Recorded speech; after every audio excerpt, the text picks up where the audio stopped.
Hi, in this video, I will begin coverage of how government intervention might impact the market behavior of consumers and producers. We're going to be covering a few of the situations that are in the learning outcomes described in the in this chapter. So we're going to cover price ceilings and price floors. That's one thing we will cover. We've seen already in chapter 5 what a price ceiling is and what a price floor is. And we've seen already what their impact is on consumer surplus and on producer surplus. Now, these fixtures in price, these restrictions on the free-flowing prices that a market would exhibit otherwise, would have to come about through government intervention, through a rule of law that would stipulate that prices could not exceed a certain level uniformly for everyone or for select groups of people under certain constitutional arrangements, and or that the price would be set so low as to not go below that. Most examples of price floors are used in labor market examples, where we impose minimum wages. And most examples of price ceilings are also typically referred to price controls, even though they're just one variety of price controls. And they typically address the issue of prices being so high as to create inequities that a local or a national government might be trying to right or to correct or to balance out. In addition to looking at price controls or price control theories and their impacts on markets, we're also going to be looking at the effect of taxes and subsidies on price and quantity when these taxes or subsidies are in effect channeled through the supply side and also through the demand side. So in effect, there's 4 different classes of policies in this particular case. We also will examine the impact of elasticity as well as the welfare implications to consumer surplus, producer surplus, and typically the ensuing deadweight losses that occur as markets are intervened and in a way that the market equilibrium is not sustainably available to consumers and producers in their interactions, in their bargainings, in their interactions. Pause number 1.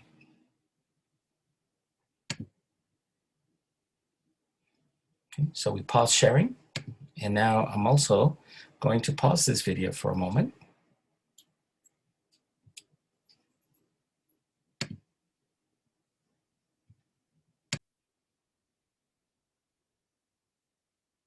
So in our first example, we will discuss price controls. We will look at the imposition of a price ceiling that will be called binding, meaning it will actually restrict the market behavior as opposed to creating a price ceiling that may, under certain contexts, not even impact the market at all. So we're going to make sure that the price ceiling that we impose is a binding price ceiling. So let me draw a market supply and demand situation of the kind that we are looking at. On the vertical axis, I am drawing the description of what will quantitatively occur to the price of a commodity being sold in a particular market. For example, corn. And we also have quantity, as is usually the case in the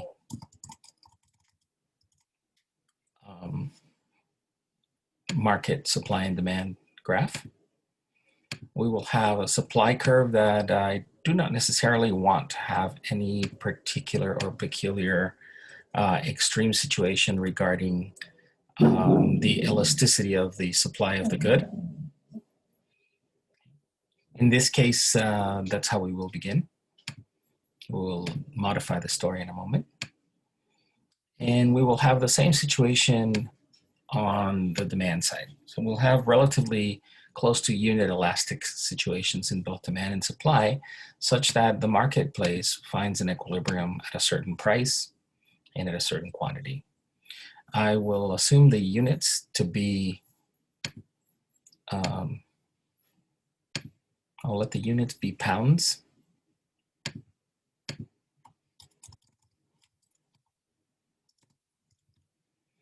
And the price to be in dollars per pound.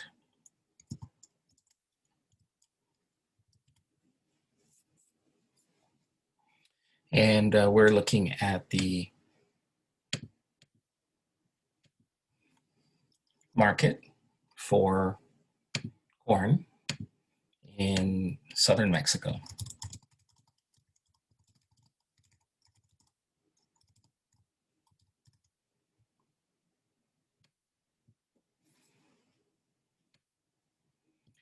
Southern Mexico is a very beautiful part of Mexico. The main state in southern Mexico is the state of Mérida.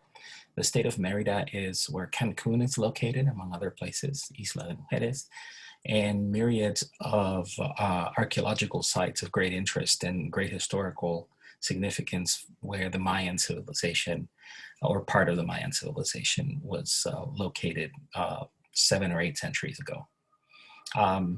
Corn is and was a staple, a grain that actually originates in Latin America, particularly in what is currently Mexico and Central America. And it also, varieties of corn were grown pre-Columbian times in the central part of the United States, in mostly the central part of what is currently the United States.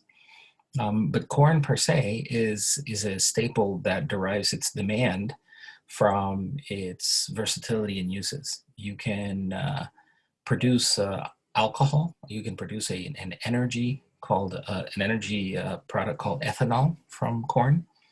And you can also produce vast numbers of different things. Corn is very starchy, so it lends itself to a lot of not just food applications, but also package applications and various things. So if the demand for corn, say in a foreign land, in the United States, for example, grows immensely out of, say, some climate challenging situation that affects the supply of corn in the US, the United States will tend to import more corn. And thanks to the variety of trade agreements that we have with Mexico, usually also with Canada and the North American region, the treaty that was prevailing at the time of this story is the NAFTA treaty.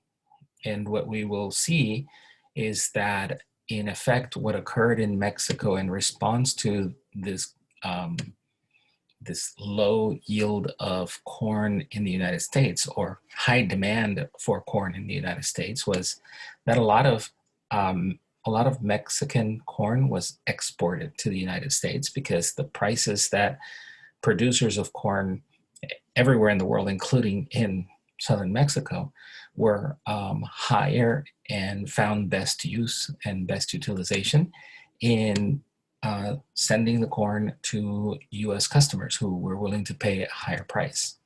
And so this particular impact on corn resulted in the supply of corn decreasing dramatically for local use in the Mexican market. And so we ended up with a new equilibrium. And as you can see, the new equilibrium occurs in an environment where price increases dramatically and quantity decreases also dramatically. Because corn is an essential staple to the diet of people in southern Mexico and Mérida, this created extraordinary, not only economic, but political upheaval in Mexico. And one of the policies that the Mexican government imposed on this market, in order for it to try to control the damage being caused locally in southern Mexico was something called a price ceiling. So I'm going to use red ink to talk about a price ceiling.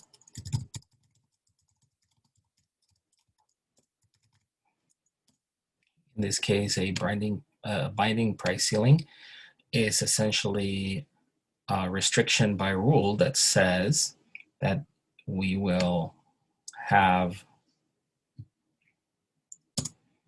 not allow, in the region where this is applied, we will not allow price to go beyond a certain level. So that's what we call a binding price limit. What characterizes a binding price limit is that the allowed legal price for the good is below what the market equilibrium price of the good would yield. So in this situation, notice how the red horizontal line, the rule called the binding price ceiling, imposes a restriction such that it places the demand for the good to be at a certain quantity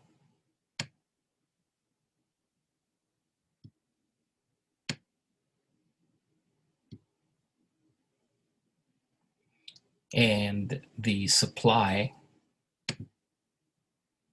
of the good at a different level. And as we learned in prior chapters, a binding price ceiling creates excess demand.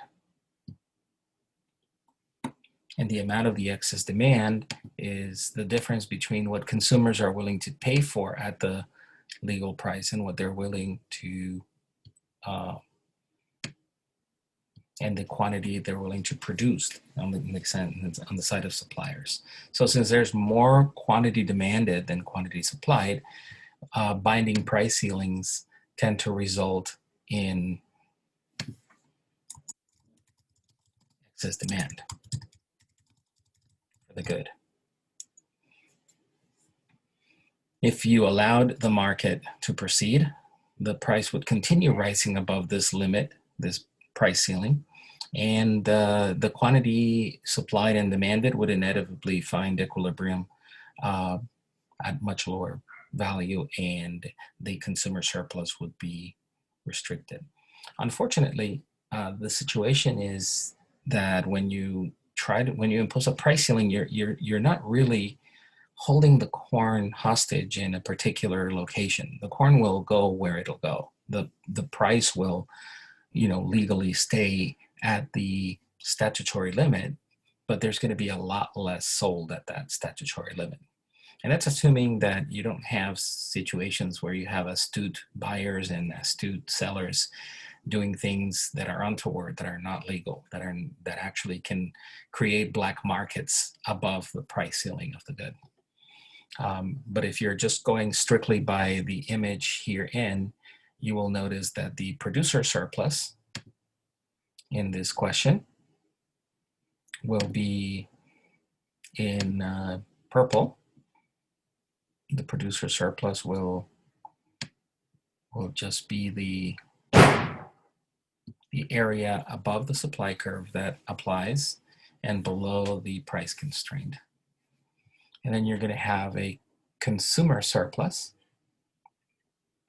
And the consumer surplus will be the area above the price ceiling and below the demand curve.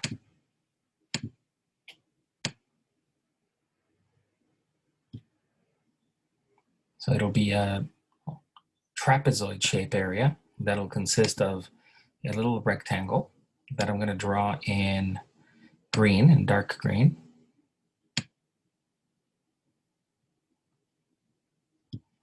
Plus a little triangle that I'm going to draw in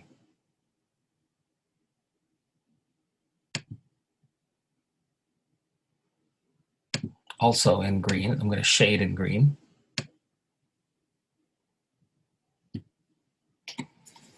Okay. And then there's going to be a little red zone, and that little red zone is actually, pardon me, I'm going to use pink. the little pink zone, and this little pink zone is what's called the deadweight loss to the market from the lack of availability of market flexibility to allow the price to rise above the restricted equilibrium price, which is at the lowest level, and the equilibrium price, which is the ceiling, the price ceiling. So the equilibrium quantity is restricted to that low level, and the price therein, and there is a slight deadweight loss.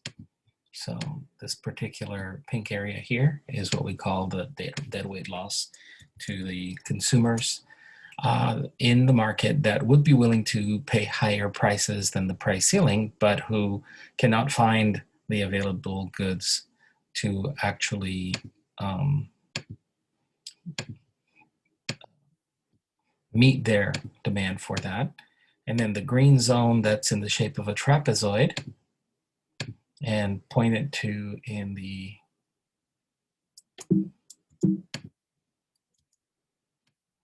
green arrow is called the consumer surplus. Sorry, the consumer surplus. And mind you, the consumer surplus would be even smaller without the binding price ceiling action, because the consumer surplus would only be a small triangle region that would be above the regular equilibrium price. So you are redistributing some welfare gains, some consumer surplus to those people who ultimately are able to buy the good. But you're also impacting adversely some people who would be able to and willing to pay a higher price but cannot find any goods or services. And I'm going to mark those with little X's along the horizontal axis that are basically up to the new equilibrium point,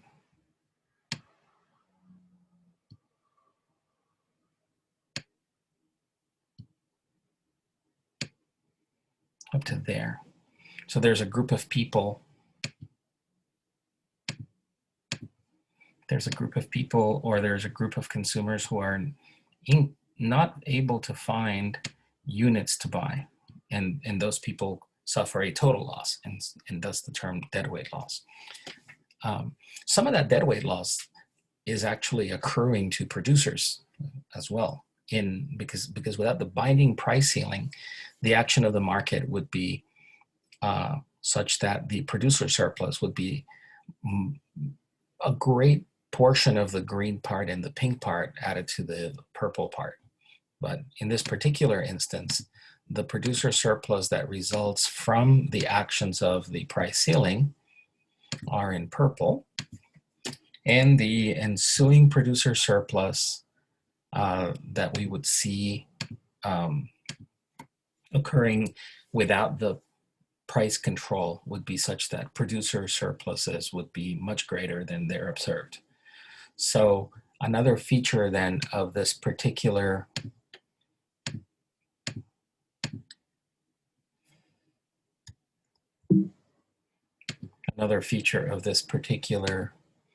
policy is not just that producer surplus would typically be smaller,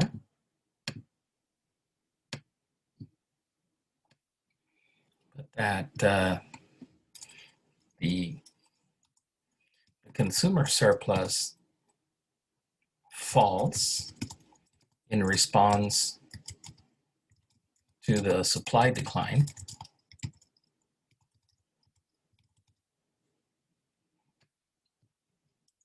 That was a market phenomenon. And the reason why government wants to intervene is because there's so much less welfare value added available to consumers. So the policy is a reaction to this particular decline in supply. So because consumer surplus falls, government intervenes, imposing a binding price ceiling the nature of the price control in question. And what occurs there is that the price is below the market equilibrium price, the new market equilibrium price.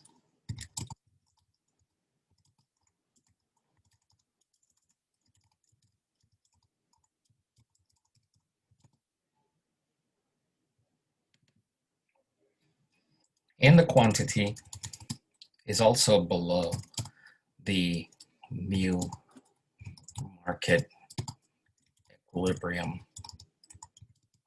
quantity that would occur in the absence of a policy. Producer surplus is redistributed to consumers, but not in sufficient amount to overwhelm the losses from the original market impact. It's a partial alleviation of the consumer surplus, and you also have the deadweight loss problem to both consumers and producers. So this is an example of a government intervention via a price control called a binding price ceiling. And as you can see, the purpose of the policy is to try to mitigate consumer losses. And the only way that that can happen is by further reduction of producer surplus and redistribution of producer surplus to consumers in the form of a lower price availability. And typically these binding price controls come with other features like rationing cards that allow everybody to get at least some of the good so that you don't have people with absolutely nothing and some with more than they actually need, and thus exacerbating the problems, creating situations for black markets where the people who were able to acquire more than they needed are now becoming sellers in a black market where the binding price ceiling is not a consideration for pay. Those sorts of corruptive tasks the government tries to control those with additional features to these price control programs, like rationing cards that say, okay, your family already got your £5 for this week of corn, and you have to wait till next week to get another £5. We have to allow someone else to be able to buy this privileged ceiling price so that they don't have nutritional or food security issues. But all in all, I hope that this illustration benefits your understanding of why government would try to impose a price control and how it's imperfect, just like everything in the world is, and that it creates benefits and costs differentials, and it also creates sometimes what we call a deadweight loss in this situation. I hope this was a useful graph and a useful video demonstrating a binding price ceiling. Thank you.